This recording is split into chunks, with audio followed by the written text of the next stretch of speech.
Welcome to the show with your friend and mine. So tell me, Dr. Squee, who's it gonna be this time? We like to hear you talk, but we love to hear you listen. And if you are not subscribed, you won't know what you're missing. So welcome to the Dr. Squee Show.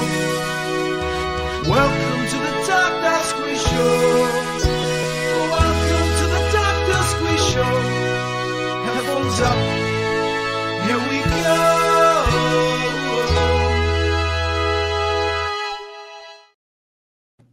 Hello and welcome to the Dr. Squee Show. I'm Dr. Squee and this is my show coming to you as both a preview to Squee Fest and it also closes Squee Fest. So as we're recording today, it is 2 days before I go through my 24-hour marathon. As you're watching this on the second coming edition, then I will have completed it and I'll look worse than I do now. So that'll be fun. Anyway, I am tonight joined by a TikTok star. He's amassed nearly 8 million followers. He's a fellow LARPer, and he's gone through a journey of asexuality, and we're going to talk about all of it. Please welcome to the Dr. Squee Show, TikTok Jesus. Hello there. Not every day I get to welcome Jesus to the stream, but it's a pleasure to do so. How are you doing? Yeah, I just need your divine powers. I've got some nerve pain, so like, because you're TikTok Jesus, I imagine you can put it just down the internet, yeah? I just do the sort of body Christ holy blessing and see if that does any good. It's better. It's probably about Nothing, better than it's at least quicker than anything I'll get on the NHS anyway. To be fair, yeah. You see, you even do the point a bit like, yo, Christ-like. So, sir, I'm going to ask you a question now, and it is relevant. I'm not just asking this to be like whatever, but how old are you, if you don't mind me asking? 30. 30. You see, I think it's those 15 years, which mean TikTok makes sense to you straight off the bat. It's like, Yeah. I remember when there was kind of a mono social media. Yeah, this is going to be old mansplaining to me, by the way, for anyone watching. But I remember when it was like, it was Facebook, and Facebook sort of did everything. And then we splintered off apps, so everything does one particular thing. And I think like TikTok comes out of that because it kind of like, it found that space of something no one was doing. How have you found kind of social media? Like, how did you kind of first get into it, and how did it kind of evolve to this amazing success you've had, sir? So from the start, so let's say on TikTok, where that really began, I was never really trying to be like the TikTok Jesus as such. I was just using it for like just cosplay stuff. I was just throwing out random stuff as it is. I'd actually started the Jesus stuff outside of social media. I was actually doing it at Comic-Con back, 2017 was actually when I first originally started doing it. My friends have been like basically bullying me into doing it, and eventually it was like, all right, fine, I'll do it for a day here and there. And what's the rule with language on this podcast, by the way? Oh, let it rip. Like, oh, by the way, there might be language in this podcast. There you go. You see, we're covered. Yeah. It's kind of hard to explain like why it kind of took off at first without some bad language there, because on the day where I actually did, usually on the show I don't mind, but it's like, I mean, for the charity thing, I'm just going to put up kind of when there's going to be swearing involved. So like we're currently, I feel like we're in my kind of zone at the moment. Once at the end of Squee Fest, we've now given them a warning, so we're covered either way. And by the way, guys, you can donate through the link up in the top corner to a wonderful cause, the Alcent charity. Sorry, sir, you go. So on the day when I was at Comic-Con on the Friday, basically, just sort of get it out of the way, Danny Filth from the band Cradle of Filth was there signing. And for those who don't know, Cradle of Filth are basically a black metal band, and they were quite known for having a t-shirt design in which on the back it said Jesus is a cunt. And this kind of we can write him with a C word. Like it. Yeah. So this kind of like blew up on the internet a little bit because there was a photo of Jesus guy at Bloodstock Metal Music Festival, dressed as Jesus, next to somebody with this t-shirt design. You just say like, and it's gone around the internet like so many times. So the vocalist of that band was there signing for whatever reason, and I just thought, like, you know, I've got to meet him now. I'm literally in the costume. I can't not. So I met him. I had a photo with him doing the same kind of thing, actually, and he shared that photo on like every like social media page the band had. Wow. And so that kind of started off with this whole doing it for Comic-Con wise. But then 2019-ish was when I actually joined TikTok, just for cosplay generally. And it was kind of the same story all over again. My friends and that sort of like pestering me into doing Jesus. So I was like, all right, fine, I'll do it for a bit. And so I did it. And it kind of took off a lot better than I realized it would. So I thought, all right, I'll do one or two more.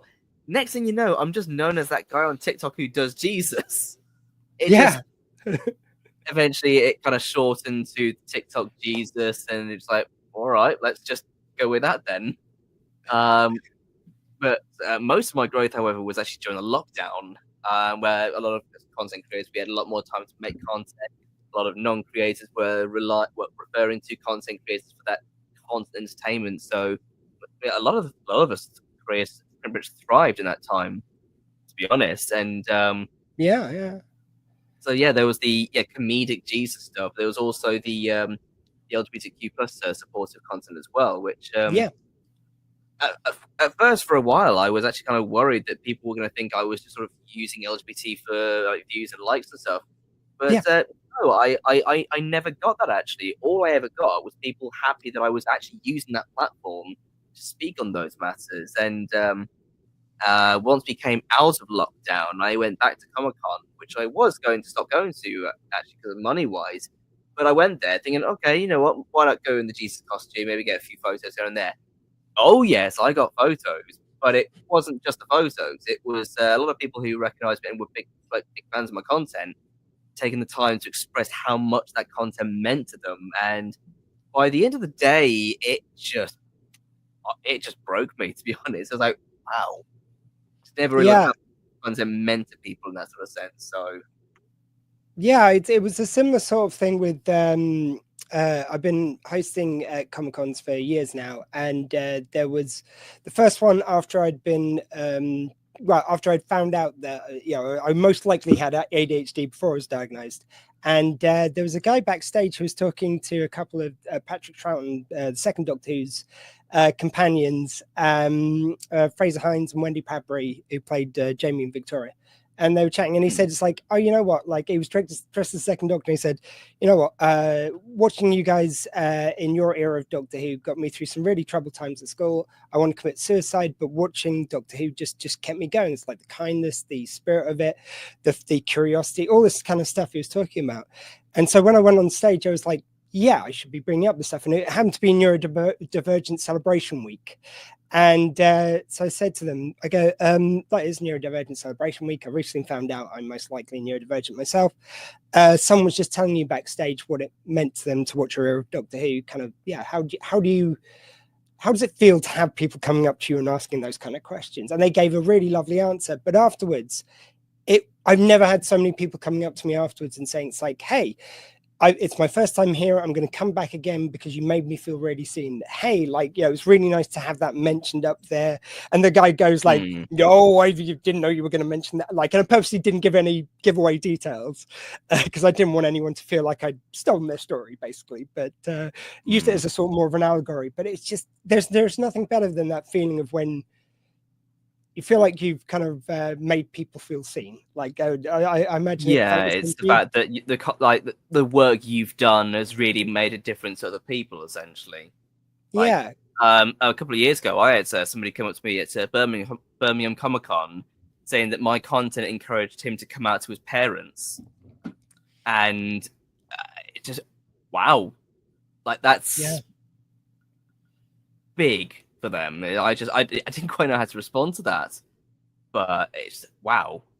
And that's one person who actually had the chance to tell me as well. And it's the kind of same thing which I was kind of like, which you were saying earlier, which I feel about sometimes, because I really want to celebrate LGBTQ. However, I am not. And it's like you want to be careful that it doesn't sound like you're being exploitative. Like when I was talking to you, I sent you like the blurb I was going to do. It's like, is this okay that I say that? I know you talk about it, but like, can I mention it? Like, it's just you get so worried you're going to offend someone by accident. You over kind of, I think. I think to be fair, like it's easy to worry about that sort of stuff, but I think it takes a fair bit to really actually upset people like that. I mean, years ago, I worked for like a bit of a charity group, and they were using like the rainbow flag and the profile picture and all, talk about inclusivity, and kind of backfired when they were putting people's pronouns in their posts and stuff. And one of our people asked to not refer to them as she, her. They wanted to go by they, them. Their response was that they'd rather not because they don't want to get too political. Like, I beg your pardon. Just so yeah, that backfired because like yeah, you talk about being inclusive and all LGBTQ plus, but you won't let somebody identify by they them. It's like yeah, it's like when yeah. people don't understand why some of us don't think it's a great idea that the health minister, what do they call it, health secretary in America, wants to cure autism. I mean, God. thanks, but we're good. we feel like we're already kind of pretty well cured. Like, did you want to cure Einstein? Because everyone's like pretty sure he had autism. And it's like there's even I don't know if they tested his brain, but I've even learned recently about kind of like neurodivergent brains. You have like one lobe which is slightly bigger and one which is slightly smaller. So like I forget which, his lobe was 15% larger than the average male. I think that was the case. And there's another one which is a bit smaller. So it's like some things we're not so great at, or you know. Typically, we tend not to be so great at. I'm trying not to generalize. If I do, by the way, guys, I understand it's not everyone. It's the same as like not all men. I don't mean all men, except for like we've got a reason why we might be a bit more pedantic about that because words matter to the neurodivergent community a little more than some. I was having a very big conversation about this earlier because I don't have small ones. But it's like but it's like with the LGBTQ thing. I found myself earlier because I did the post about our chat, and I was going, it's like, hey, look, you know, I know I've been really crap about the Pride Month. It's really nice to have someone who's LGBTQ. And then my mind for the rest of the afternoon was going through. It's like, oh, actually, I think you'll find like you had a trans person, a gay person, and then you find you're listing people, which is not cool. And then and it's just you go into the spiral like.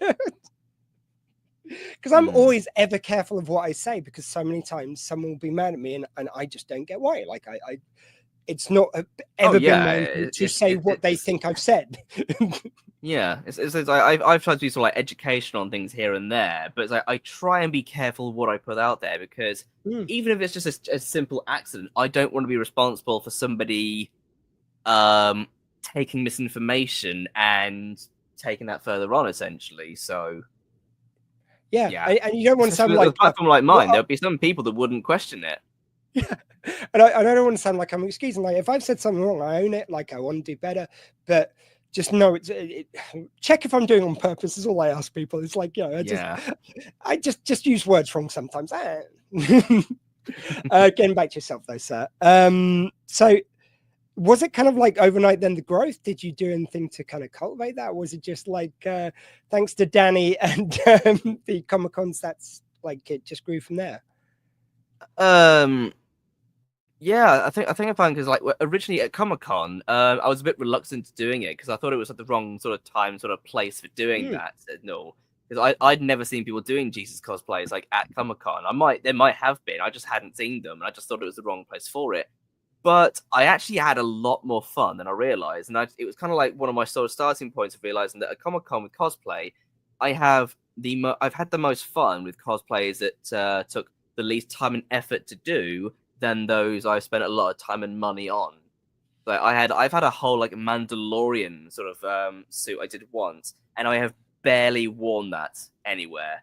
But I've done like Jesus, a simple robe and a toga piece. I've done Miguel from Road to El Dorado, which was quite an easy one to do.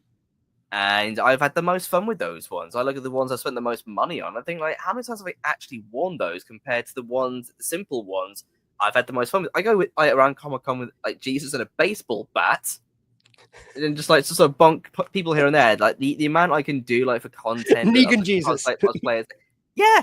Pretty much like the amount like you could just do for a laugh. So how would Jesus interact with these characters? It doesn't make sense, but in a weird way, like no one would question it. It's just some meme like fun essentially. So Yeah, I end up getting a 2-for-1. Like, sorry, your t-shirts reminded me. I end up doing a 2-for-1 at a Comic-Con because I came to Sci-Fi Weekend, one of the ones I host at. I was in Superman outfit. That's why you reminded me of it. I sort of realized partway through the evening, this thing rode up, and I did not want to be non-family safe in a family event, even in the evenings. I just like, there was only so much adjusting one can do. So I went away, got changed, and I literally just started wearing these glasses, and they were the black rimmed ones. And so I just put on a shirt which was about like a jacket. And I was like, look, has anyone seen my buddy Superman? Everyone keeps on saying we look alike. It's bull. We're not the same guy, which I just want to be clear about. It's great 2-for-1. But yeah, getting back like on the Comic-Con of it all though. Yeah, there is something really lovely because I think it is kind of the UN of people who feel disenfranchised. So I think there is things like, of course, there's going to be some people who will be offended by your cosplay on one angle or another. But I feel like almost like a Jesus can rise there without too much scrutiny. Yeah, I thought that might have been an issue really, but like I have almost never had that issue in person. Like I get it online all the time, but it's always like the overly conservative, like American kind of people that just hate watching at this point, and they're utter nut jobs. But like you barely find them in this country. Like they are here, but you won't really find them at Comic-Con of all places. So I just haven't really had that issue. Do you have any favorite nut job kind of like emails? I mean, I get death threats all the time. You see, they're not funny though. There's a sort of sweet spot where they like try and logically defend why they're kind of bigoted, why kind of the fact that they're religious means that you can't wear that outfit. It's like I just love the third arguments. They're the most fun ones. They're so easy to shrug off at this point. It's like you think like I want to do like some more videos to talk about like how to like handle stuff like that, because like at this point where I'm at, it's like with the amount of like comments I've had.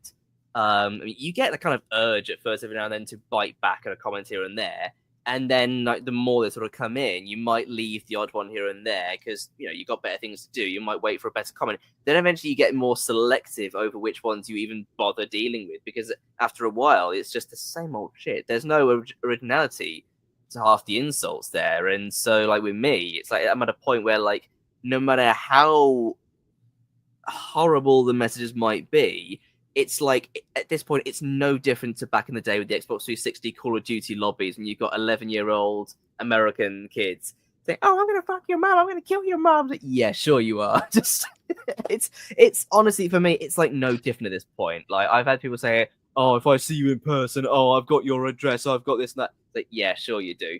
And yeah, it's. I mean, I find this kind of like this interesting thing as well, where sometimes I went into to look at somewhere like which is a photographers nearby would print out some posters for this. Happy to pay, but it's not the service they did. And they go, "Oh, what's it for?" By the way, I explain. They go, "Oh, so that's like autism and stuff." Go, "Yeah." They go, "Oh, yeah, because like it's like stuff in the water's causing more of it, isn't it?" I go, "Sorry." Yeah. So it's like it's chemicals in the water. I go, "Yeah." Why do you think that? Oh, I read saw on a YouTube thing, and he said it's like, and clearly there's more of it than there used to be when I was a kid. I go, "Oh, actually, it's really interesting." I like try and kill them with kindness because you can sort of tell by how much they're engaging, how much they will at least listen to you, even if they go away still being as batshit crazy. Some of them you'll reach, some of them you won't. But it's like I was going, okay, well, look, let's look at it.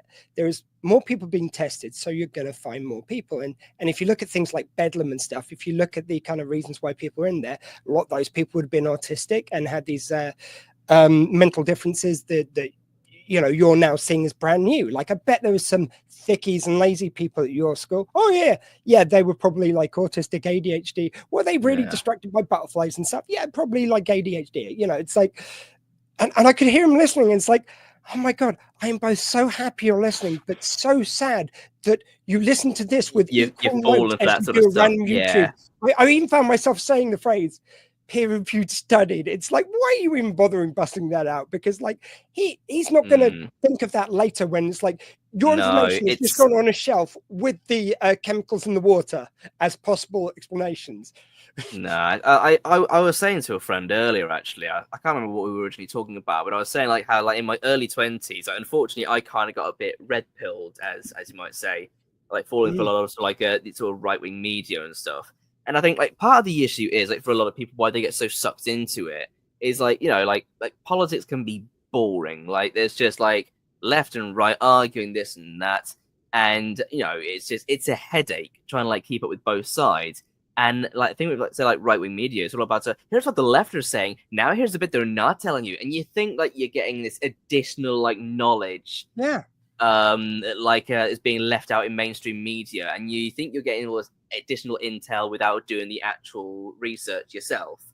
And it's laziness, like on one hand. So when people are saying these like conspiracy theories about autism and all that, yeah, because they can't be bothered to actually do the research on how it actually works. It's like, oh, why are so many people autistic these days, like compared to before? Like, okay, so how about back in the day when we were drilling holes in people's heads to cure a headache? Do you think they understood what autism was back then? It's like, yeah, it's like more people are getting diagnosed because we actually understand what it is. Like, there was a time when they thought that women couldn't be autistic. Whereas now we know that, yes, they absolutely can be. And so, yeah, more people are getting diagnosed for reasons like that. And very true about the levels of BS. I would only say that it's not always equal. I know the left can be bonkers. Like, I'm not claiming otherwise. I just don't feel like we've got all the equivalencies to the right wing. Yeah. No. Okay. It's like, yeah, both sides can have their misinformation here and there, but like as someone who's been both on left and right sides of politics now, it's just I would say like the right wing, firstly, I would say is just full of a lot more bollocks, especially when it comes to, like the online online creators, essentially, when like they want an audience, so they're going to talk about the most outrageous thing because that's just what works well for their platform at the end of the day. And certainly as a like organized politics on the right, they've proved this. Like they've done studies on how many lies provable have the right told on the left, and the right were showing.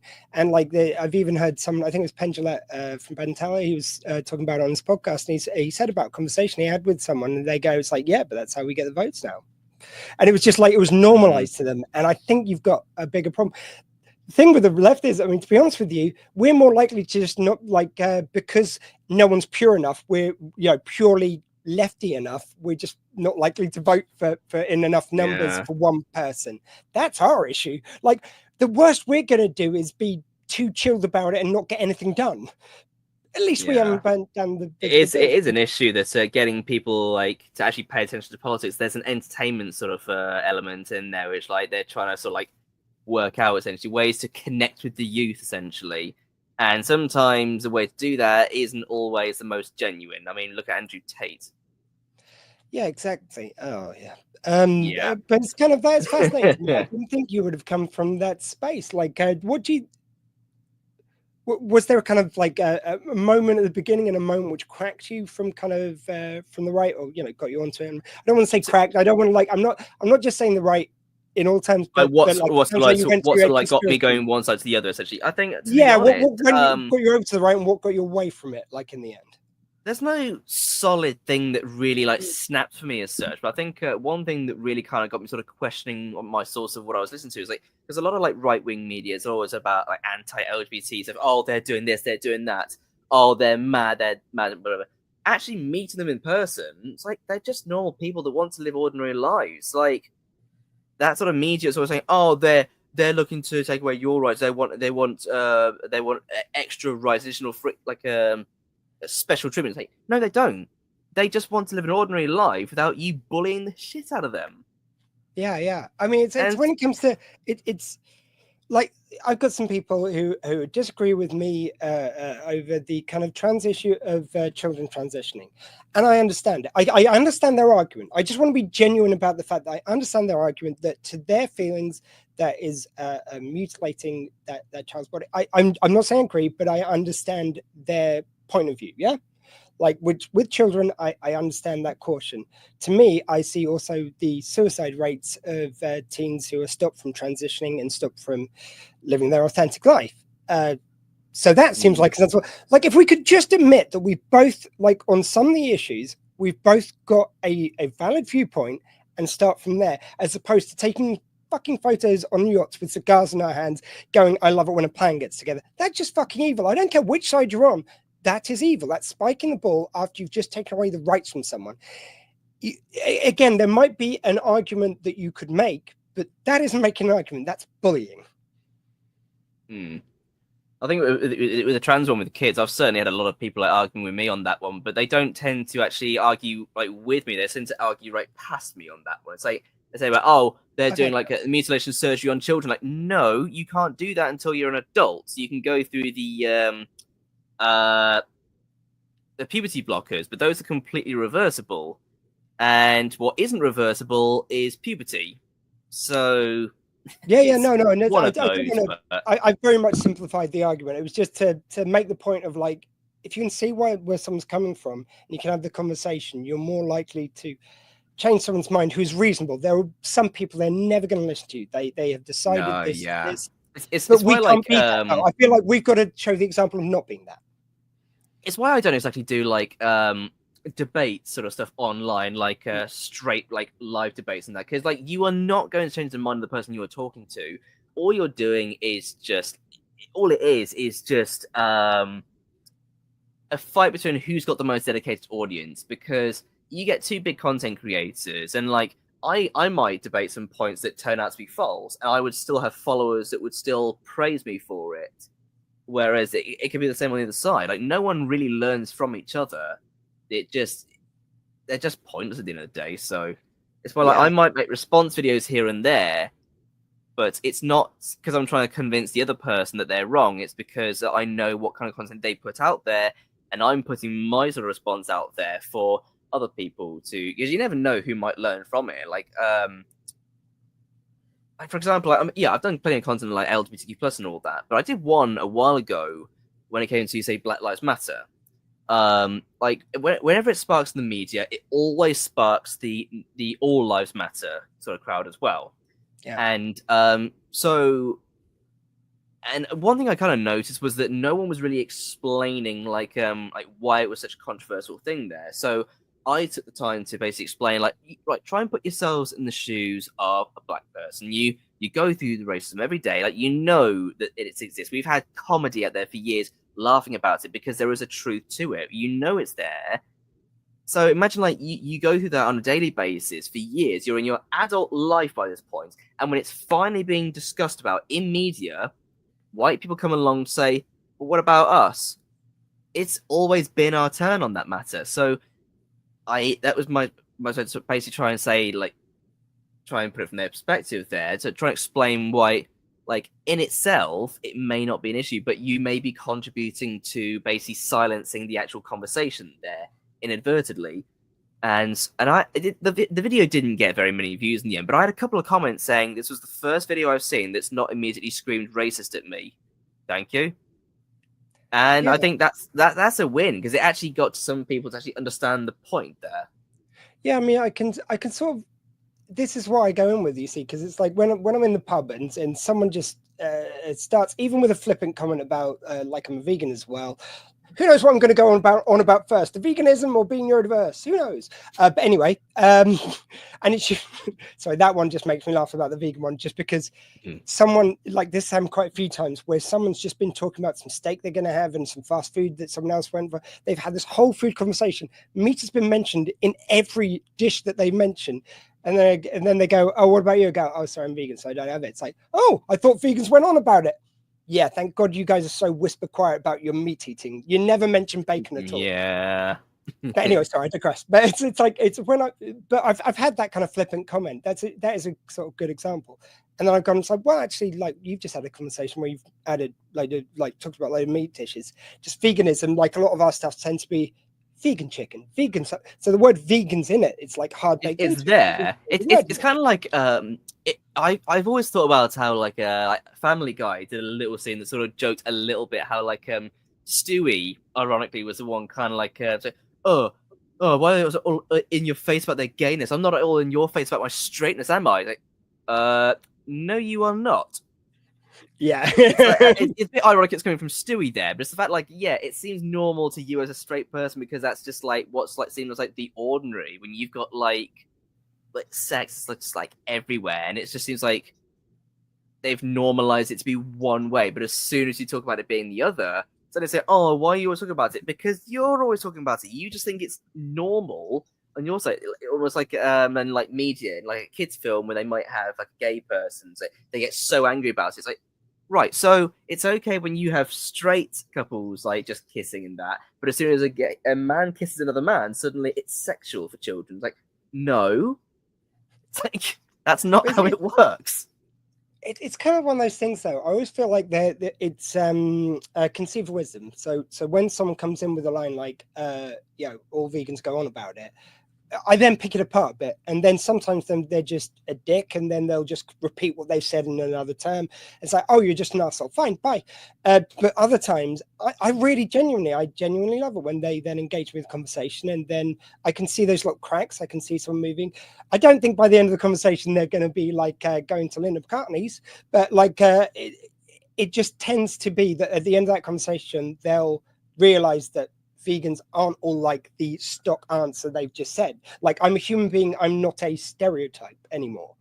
Yeah. And it's just really interesting that I just think we can be just as guilty of not engaging in conversation. And when we kind of like shut down a conversation because someone said something dickish, it feels like we're kind of doing the same sin of giving less debate, not more. And it's like, the more we don't try and pick apart what they've said and just go fuck off, the more I feel like it entrenches the view. And then they go, well, yeah, you see, look, that vegan was an asshole. I proved my point. And it's like, it's all like, don't give them any ammunition. And if they are a dickhead, they will look like such more of a dickhead by you listening to them while they've just tried to slam you. They always look like the idiot. It's kind of win-win. It seems like you can never win sometimes. But I was just thinking, like, I had a decent conversation like sort of veganism with there's a band at Dominum I featured a music video for last year, and I got diagnosed with all sorts of colitis back in November, so it's made a big sort of change on like what I can and can't eat basically. Okay. And I had a conversation with I think it was a drummer about because he's a vegan actually, and it was sort of a little sort of conversation about things that he has that might be useful in my case. Because I mean, red meats are something you're not really supposed to have. It's different with everybody, but like red meats are generally something you should avoid if you have colitis and that. So white meats are fine, but it's like I'm autistic, and like for me, like one of my things is that I'm very fussy with food, and it seems that a lot of the things that I'm now not really supposed to be eating are some of the few things that I actually could eat, which is such a pain in the ass. So again, it's like it feels like, because I was diagnosed last year at 45. Sorry, anyone who's watched Squee Fest, I know I've mentioned that fucking loads of times. I just don't like to be repetitive, but it's the first time I'm saying it for me. But anyway, I digress. But yeah, it's like it's all these things that I'm learning still to this day about how my brain works. Like, I was having a conversation earlier. I just suddenly realized like certain things on like the New York Times game thing annoy me because I'm so used to trying to pick up rules of social engagement. I see patterns sometimes where there aren't any. So I've made up extra rules so that when, for me, the puzzle breaks those rules, which it never set out, I'm upset. But it's like, but I had no idea that I did that. And now I'm still a bit bothered, but like on a logical level, I know why I'm bothered, and it bothers me less because of that. It's kind of endlessly fascinating. I find like the food thing, I'm sure, like, because I've got that with food. I'm some people have said to me before, it's like, well, why don't you just try the crisps as opposed to asking what flavor they are? Because like if it's vinegar, I'm going to be sick. Like vinegar is disgusting. It's vile. Like I have this visceral reaction to it. For me, it's like, I mean, vinegar I'm okay with, but it's like anything with sauce, any sort of sauce base, I just will not have it. It just spoils the food for me. It's like taking in already chewed food. Well, In a way, I don't know. Just yeah, I'm particular with sauces, but I can have them. But I feel very uncomfortable if I've left any sauce at the end, if it hasn't been used with the food. And like, I hate when people leave them on plates. I find like even sauces I like, I suddenly find that plate disgusting because it's covered in sauce. I have no idea how that works. I haven't figured that one out yet, but I know why it is at least. So did you always know about your autism, or was that something you found out about later? Well, I was diagnosed at the age of 4, so I've kind of known as far as I can remember. I can vaguely remember the assessments I was getting at the time as well. Yeah, the assessments stick in my mind because I was assessed for dyslexia when I was at school. Say autism only. ADHD recently. Autism went for assessment, but there's so much which makes sense of it now. But yeah, so like it felt like when I was at school, you were allowed one neurodiversity, and I got dyslexia, so that was it. Like ADHD probably would be more helpful. It was more the avatar I was riding under, but you know, I got the one I got. It's like it's nice for it to be expanded out now. But yeah, getting onto the asexual side of it. So when did you start kind of like, so you went on a journey through dating? What I'm really loving about this is usually I've researched lots of stuff about my guests, but where you're kind of like most on TikTok, it seems like the internet doesn't cover bios of people on TikTok as well. And so this is kind of really great for me going in blind, so you went through a journey of dating and which ended up in discovering about your sexuality. Was that how it worked? So I essentially came out as asexual a few years ago now. I didn't really make a massive deal out of it. I kind of just wanted to like casually sort of throw it out there. And it was like, it was a weird one because it's not one that's really talked about very much. Like we all know about homosexuality, transgenderism, as it's all like in the media these days. No one's really talking about asexuality. It's like, there's nothing really like, well, I say nothing. There's not as much there's that controversial about it. You can talk to people like directly about it, and they might just be utterly confused, like not understand how it can be possible to not have sexual attraction. And like, I mean, I've had people who like before I even understood what asexuality even was, when I would discuss with people I've just never really been interested in it, they say, "Oh, it will change when you have sex. Trust me." It's like, no. It's like when for most people, when you're a teenager, you have like a lot of people like they have that desire for it. Like you know, it's like it drives you a little bit. I just never had that, and it's like it's so weird. Like going through those years when like all like your mates are all like obsessed with it, and you're just like pretending you're not gay. Essentially, you're just not interested in sex at all. It's not that I'm, that's like back up for how it was for me. Like I'm 30 now. It's just like I don't know how it is for kids these days, but because it's I mean that's fascinating to me because it's like the eye opener was for me. I was working for a charity as a counsellor. The reason why I go by Dr. Squee was because I was working as a counsellor, so I didn't want my name on podcasts, and it just I just ran with it. Squee was a nickname, but anyway.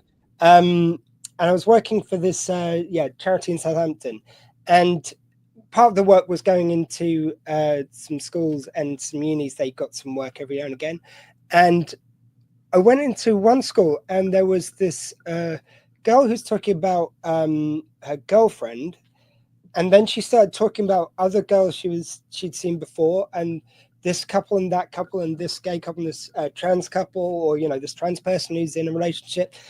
And it was like what was eye-opening to me was like, it's not like I didn't realize gay people existed, but it's just how much cooler it is at school now. How much it's like, and I'm not saying, by the way, I don't want to minimize anyone's pain who is going through it. I know kids are still shits, but like, systemically, there are improvements which have been made. Culturally, there are improvements that have been made. And it was just fascinating to me because I was like, right, that's at least like 10 gay people that have just been mentioned, or, LGBTQ. It just opened my eyes to how much it changed in like a couple of generations. It's just really surprising. I just wonder like how different it would have been for me if my school like talked about that sort of stuff more. Like if I'd heard any sort of mention of asexuality like in like primary school, secondary school years, like I might have actually like questioned it like at the time. but yeah, like I said, like I'm. It was only like a few years ago I actually like kind of like came to the conclusion like maybe I am just ace, and eventually I thought, yeah, I think that pretty much that's yeah. So How did the again, if I've got a misnomer here, but I believe that you went through like a period of kind of dating quite a lot to like before you discovered what was dating like prior to it. Like, did you at least have a good evening out? Was it just, did it feel uncomfortable? I'm curious. I want to, like you say, it's not talked about as much, so I want to learn. no, I mean, well, my last relationship was nearly 10 years ago now. It didn't even last very long either. About 2 months maybe. It was only like sort of like one night where we sort of like came back and like would have done it there, but like I just couldn't really get into it like at all, and I just at the time I just blamed it on the booze. But yeah, it wouldn't be until like years later I just kind of realized that, yeah, you're just not into sex. That's completely normal. I don't know. It was never really spoken very much for like for a lot of like my early like from teens, like early adult life, essentially. Like I just thought I was just odd, like there was something up with me. And then eventually when I actually hear about asexuality, that's actually a thing, it's like, oh, so there are other people like that as well. And yeah, I didn't know anybody who was, but when I mentioned like how I casually threw it out there in like a Facebook post somewhere, and as soon as I did that, like I said, didn't make a massive deal out of it, just sort of casually threw it out there. I had about 6 people in my inbox saying like, "Oh yeah, I'm ace as well." I was like, "Huh, okay." It's like, yeah, like so does the relationship for you side of it, because I know it can be different for different ace people. Some like relationships, but just not the sex part. Some don't gravitate towards relationship. You said it'd been 10 years since your last relationship. Is that something that just isn't as of interest to you? I've tried doing it. I've just been very on and off of like whether I can even be bothered. Like at the moment, I'm not looking for it. I just think like at the moment, I'm just happy to sort of like focus on my own self at the moment. Like I've been quite busy this year with a lot of events and stuff, and I just think like I ain't got time for dating at this point. Yeah, it's because like it kind of it's interesting to me because like I'm in my mid-40s. Like your drives change a little bit. You're not just led around if you're not asexual. You're not as led around as you were when you were a teenager by certain parts of your anatomy. But there's kind of it's this interesting thing which I've noticed. Sorry, this is going off a tangent a bit, but like it's just after I've been in a relationship, I always feel kind of more needy for a relationship afterwards. And like what I've discovered now is like a few months afterwards, I realize how much more control I've got over my time, how much more I enjoy my own company. I think self-actualizing and realizing so many more things about how my mind works helps that. But it's kind of it's kind of interesting to me that it kind of changes over the years. Yeah, I mean, well, breakups for anybody can be difficult. It's for a lot of people, you kind of feel like you've just lost a massive chunk of like your like who you are, your routine, and all that. So it's even like when people have had like maybe abusive partners, they may still miss them in a sense, and it's not abuse they miss. It's the memories, the good memories they had with them that which like it's really hard to explain. Like I've known people who like I've really tried to help with like really bad relationships like that, and it's been in a couple of times it's been really hard to sort of keep them away from their partner because they'd finally get out, and then within a very short period of time they'd go right back to them again, knowing how horrible a person they are. It's I couldn't explain it, but it's yeah. And I think there's a thing when you do have neurodiversity, especially when you know about it, like that you don't feel as bound by kind of social norms. Like I've realized that there's quite a few which I broke already, like veganism and whatever else. Like I never did on some things, but other things it was like, you know, Christmas Day mattered to me. Now it's like because I've got kids from where I was married. They were my stepkids, but they're just my kids as far as I'm concerned. And their one of their dads would get really kind of funny about Christmas Day, and there would be this kind of they want to spend it with their mum, and I'm just like, guys, is there a day when you're all available? So there's my 2 kids and now my son-in-law, and I go, just a day when you're all available in December. That'd be nice. Like it's a time when people are off, so it's kind of nice to do it around then. But like the day just doesn't matter a shit. But that's so sacrosanct to so many people, and that was so fixed in my head for ages. I feel like sometimes it's almost my like ADHD reckless side with my more kind of meticulously planning autistic side arguing over this one. But I don't know. Do you find the same? Because obviously with what you do and the way you do it, like you don't fit those norms. You don't seem to be as restrained by them. I mean, I tend to heavily stick with a schedule. Like with the calendar on my phone, I just tend to use that for like literally everything. I kind of have to at this point, but I've oddly found like before I did that, I was for a while I was oddly quite good at like mentally sort of keeping note of when I had what happening.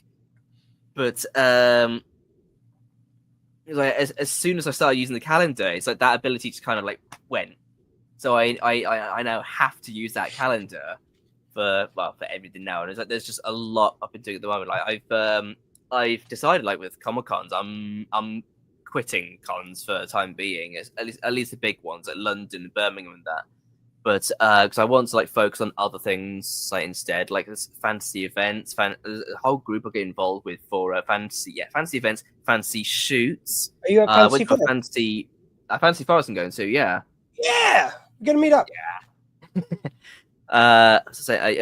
Last week I was at a fantasy ball actually in Oxford for my first one, and that was quite surprisingly nice actually. Like it's Oxford, so the venue is awesome, but yeah.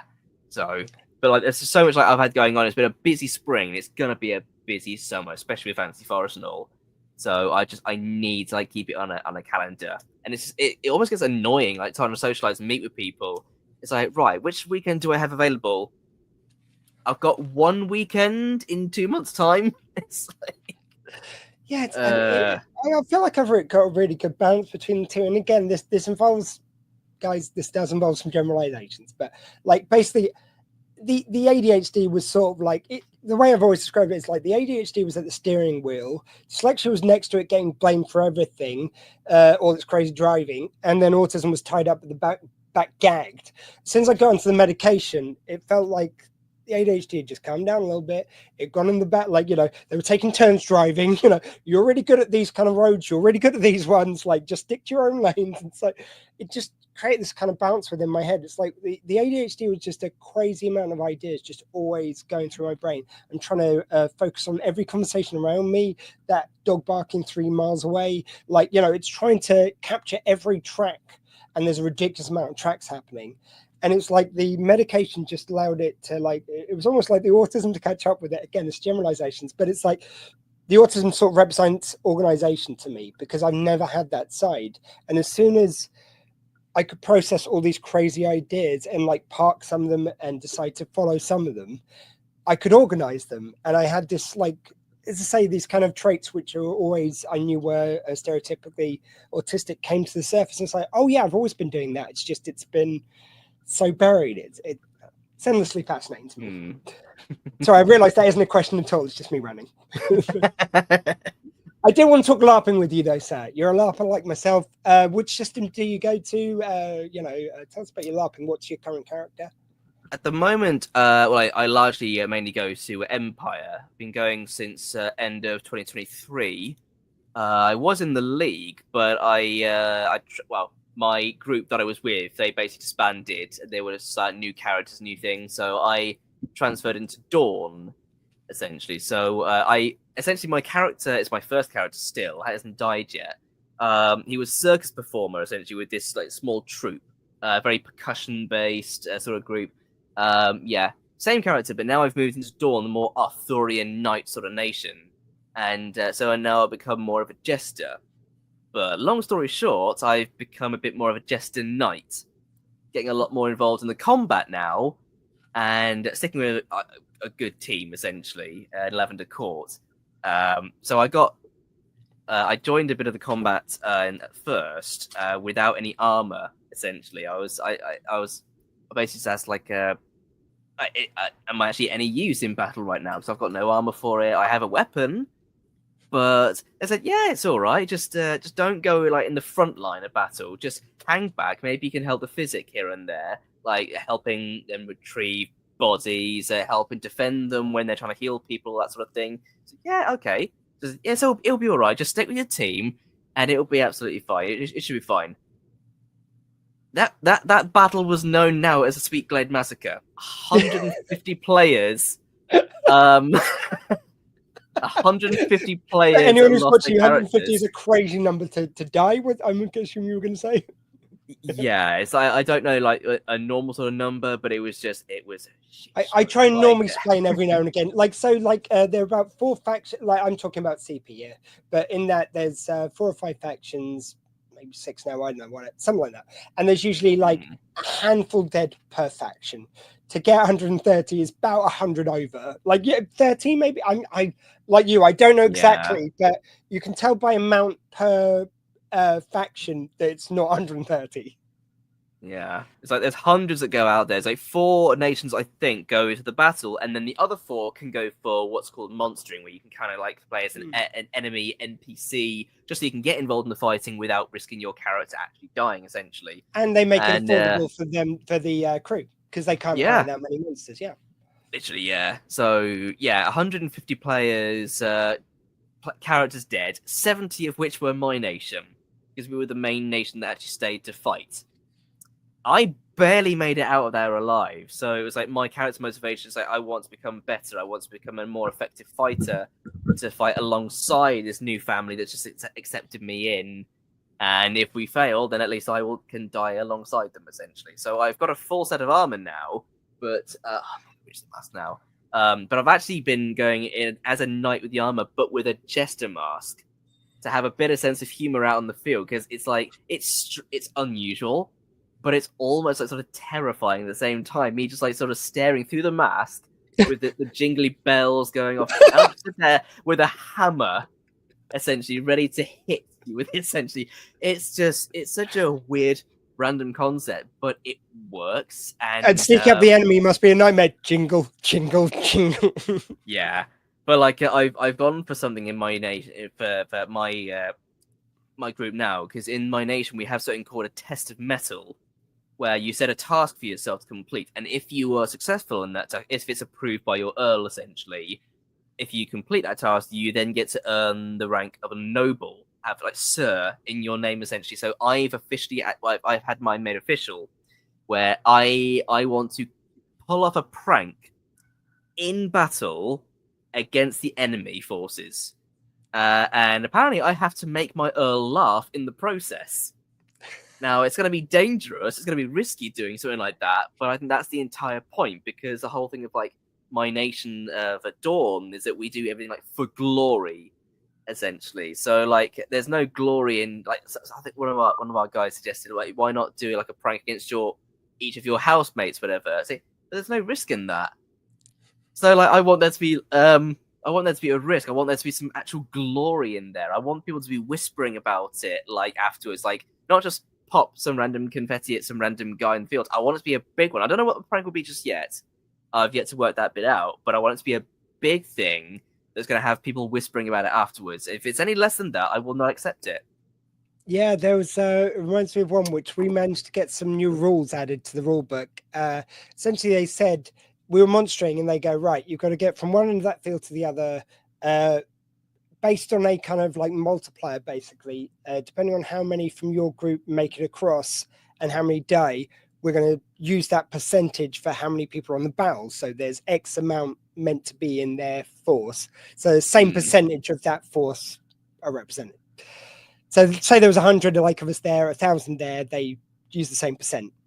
But me and some of the guys go, are there any rules about what we could do when we were going across? No, just try and go across. Yeah, whatever.